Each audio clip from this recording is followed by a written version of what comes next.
ஃபகத் ஃபாசில் ஒரு இந்திய அளவில் ஒரு பிரபலமாக இருக்கக்கூடிய ஒரு நடிகர். அவருக்கு ஏடிஹெச்டி என்கின்ற அந்த டிஸார்டர் இருக்கிறதா சொல்லியிருக்காங்க. இந்த ஏடிஹெச்டினா என்ன, அதனுடைய கேரக்டரிஸ்டிக்ஸ் அப்படின்னா எப்படி அது வெளிப்படும்?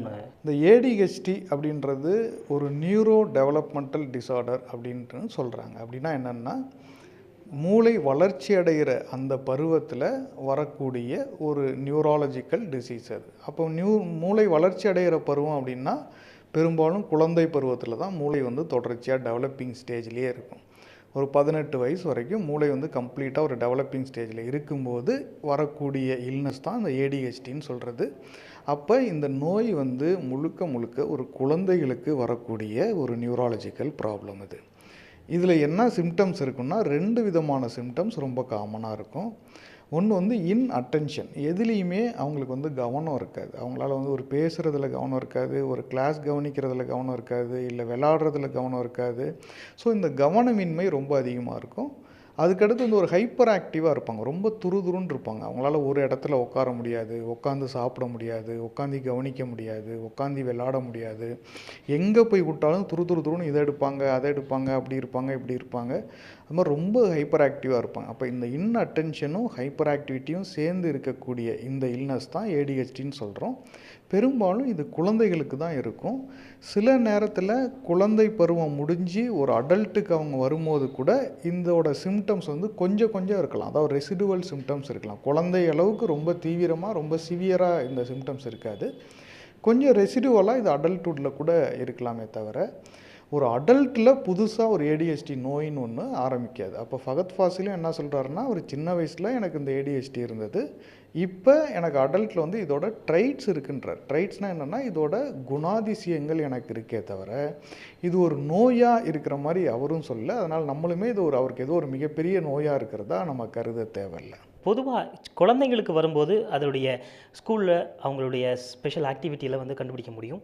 ஒரு அடல்ட் ஏஜில் அவர் போல் ஒரு 40 வயசுக்கு மேலே திடீர்னு இந்த ஒரு ஏடிஹெச்டி ஒரு ஃபார்ம் அதனுடைய தாக்கங்கள் இருக்குது அப்படின்னா, எதன் அறிகுறியாக அதை இவங்க இப்படி இருக்காங்க அப்படின்னு சொல்லி கண்டுபிடிக்க முடியும் டாக்டர்? ஒரு 40வது வயசில் அவர் யாருக்கிட்டையாவது கேட்டிருப்பார், நான் அது மாதிரி துருதுருன்னு இருக்கிறேன்னு, ஒரு பரபரப்பாக எல்லாத்தையும் பண்ணிகிட்டு இருக்கிறேன், ஒரு எதையுமே பெருசாக என்னால் கவனிக்க முடியலன்னு யார்கிட்டையாவது கேட்கும்போது மேபி உங்களுக்கு இந்த ஏடிஹெச்டியோட ட்ரைட்ஸ் இருக்கலாம் அப்படின்னு சொல்லியிருப்பாங்களே தவிர, 41வது வயசில் புதுசாக ஒரு ஏடிஹெச்டின்றது ஆரம்பிக்காது.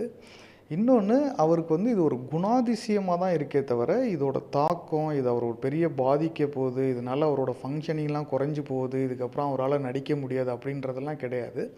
இந்த குணாதிசயம் அவருக்கு எப்பயுமே இருக்கலாம்.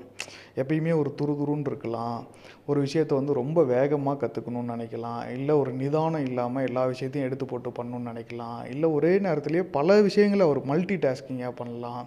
ஸோ அப்போ இந்த ஒரு ஏடிஹெச்டி நோயோட இந்த குணாதிசயங்களை தன்னோட நடிப்புக்கும் தன்னோட வளர்ச்சிக்கும் அவர் பயன்படுத்திக்கிட்டு இருக்கிறாருன்னா நம்ம சொல்லணுமே தவிர, இந்த குணாதிசயங்கள்னால அவர் மோசமாக போயிடல. அப்போ அவரால் ஒரு விஷயத்தை பட்டுன்னு உள்வாங்கிக்க முடியுது, உடனடியாக அதை பண்ண முடியுதுன்னா, அப்போ அந்த ஒரு துருன்னு அந்த ஒரு லேர்னிங்க்கு இருக்கிறது காரணமாக இருக்கலாம்.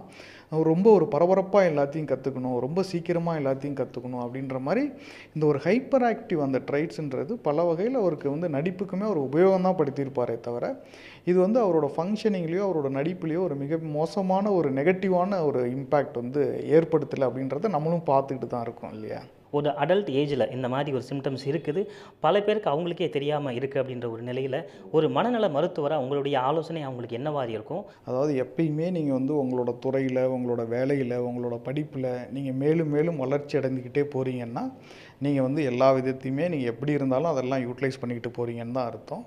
பட் எங்கெங்கெல்லாம் நம்மளோட இந்த ஃபங்க்ஷனிங்கில் ஒரு குறைபாடு வருது, என்னால் ஒரு விஷயத்த சரியாக பண்ண முடியல, இல்லை என்னால் மற்றவங்கள்ட்ட முன்னளவுக்கு சரியாக பழக முடியல, இல்லை முன்ன நான் நல்லா பண்ணிக்கிட்டு இருந்த வேலையை இப்போ என்னால் சரியாக செய்ய முடியல அப்படின்ற மாதிரி எங்கெங்கெல்லாம் உங்களோட வழக்கமான ஒரு அன்றாட வாழ்க்கையில் உங்களோட ஃபங்க்ஷனிங்கில் ஒரு டிட்டோரியேஷன் ஆகுதோ, அப்போ உங்களுக்கு மன ரீதியாகவோ உடல் ரீதியாகவோ ஏதாவது சின்ன சின்ன பிரச்சனைகள் இருக்கிறதுக்கு வாய்ப்பு இருக்குது. அந்த நேரத்துலையுமே நீங்களே நெட்டில் படிச்சுக்கிட்டு இது மாதிரி வீடியோலாம் பார்த்துக்கிட்டு கற்றுக்காமல் நல்லா ஒரு ஒரு துறை சார்ந்த ஒரு நிபுணரை போய் நான் முன்னெல்லாம் இதை நல்லா பண்ணிக்கிட்டு இருந்தேன் சார், இப்போ என்னால் பண்ண முடியல, என்ன காரணம் இருக்கலான்னு கேட்டுக்கிட்டு அவங்களோட அட்வைஸை நீங்கள் கேட்டுக்கிறது தான் எப்பயுமே ஒரு சரியான முறையாக இருக்குமே தவிர, நமக்கு நாமே வந்து அனலைஸ் பண்ணிக்கிறது, நமக்கு நாமே டயக்னோஸ் பண்ணிக்கிறது, நமக்கு நாமே ட்ரீட் பண்ணிக்கிறது எப்பயுமே ஒரு சரியான அணுகுமுறை கிடையாது. உடனுக்குடன் செய்திகளை தெரிந்து கொள்ள சன் நியூஸ் பெல் ஐகானை கிளிக் பண்ணுங்க.